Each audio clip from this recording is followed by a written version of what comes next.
Asia, यहीं तो दुनिया रहती है।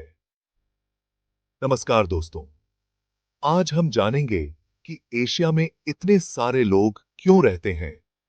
क्या यह बस यूं ही हो गया या इसके पीछे कोई और रहस्य है? दुनिया के आधे से ज्यादा लोग एशिया में ही रहते हैं। इस वीडियो में हम एशिया की इतनी बड़ी आबादी के पीछे के असली कारण जानेंगे। तो तैयार हो जाइए, क्योंकि यह सफर नई बातें सिखाने वाला है और मजेदार भी। धरती का स्वर्ग, उपजाऊ जमीन और अच्छी खेती एशिया का बहुत बड़ा हिस्सा, खासकर चीन, भारत और दक्षिण पूर्वी एशिया गर्म जगहों पर है। यहाँ का मौसम और जमीन खेती के लिए बहुत अच्छी है।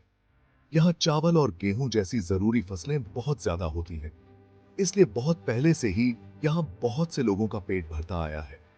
इसी उपजाऊ जमीन ने एशिया को इंसानों के रहने की जगह बनाया। पुराना जमाना, सभ्यता और संस्कृति। एशिया में दुनिया की कुछ सबसे पुरानी सभ्यताएं पनपी। सिंधु घाटी सभ्यता, मेसोपोटामिया और चीन की येलो रिवर सभ्यता। इन सभ्यताओं ने दुनिया को बहुत कुछ नया सिखाया और खेती और शहरों की शुरुआत की। यहां लोगों ने एक साथ रहना, खेती करना और व्यापार करना सीखा।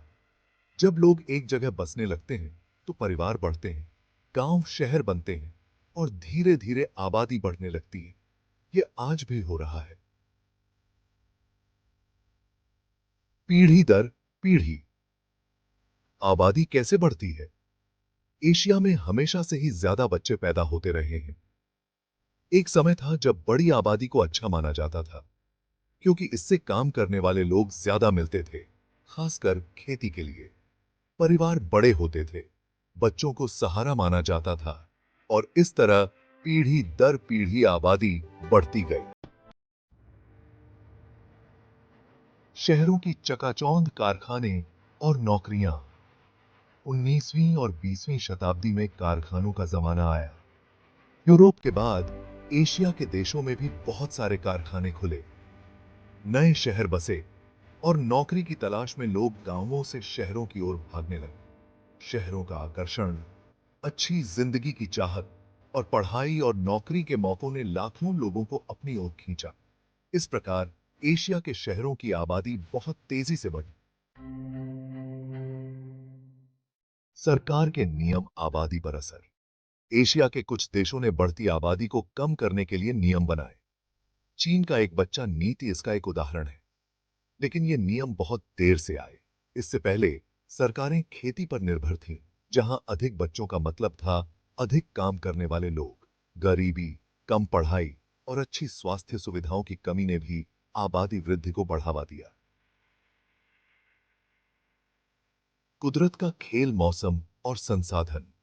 मौसम का बदलना और कुदरती चीजों की उपलब्धता ने भी एशिया की जनसंख्या वृद्धि में भूमिका निभाई है। इस महाद्वीप में यांगत्जी और गंगा जैसी कई बड़ी नदियां हैं। अच्छा मौसम और इन नदियों के पानी ने खेती को बढ़ाया और लोगों का जीवन आसान बनाया। जहां पानी और खाना बहुत होता है, वहां जिंदगी अच्छी चलती है और आबादी बढ़ती है। एशिया, बीता हुआ कल, आज और आने वाला कल। एशिया की इतनी बड़ी आबादी कोई अचानक हुई घटना नहीं है। यह बहुत समय से चली आ रही है। उपजाऊ जमीन, पुरानी सभ्यताएं, कारखानों का जमाना और सरकार के नियम, इन सभी ने मिलकर एशिया को दुनिया का सबसे अधिक आबादी वाला महाद्वीप बना दिया है। आज एशिया कई मुश्किलों का सामना कर रहा है और बढ़ती जनसंख्या उनमें से एक है। लेकिन एशिया की असली ताकत यहाँ के लोग हैं।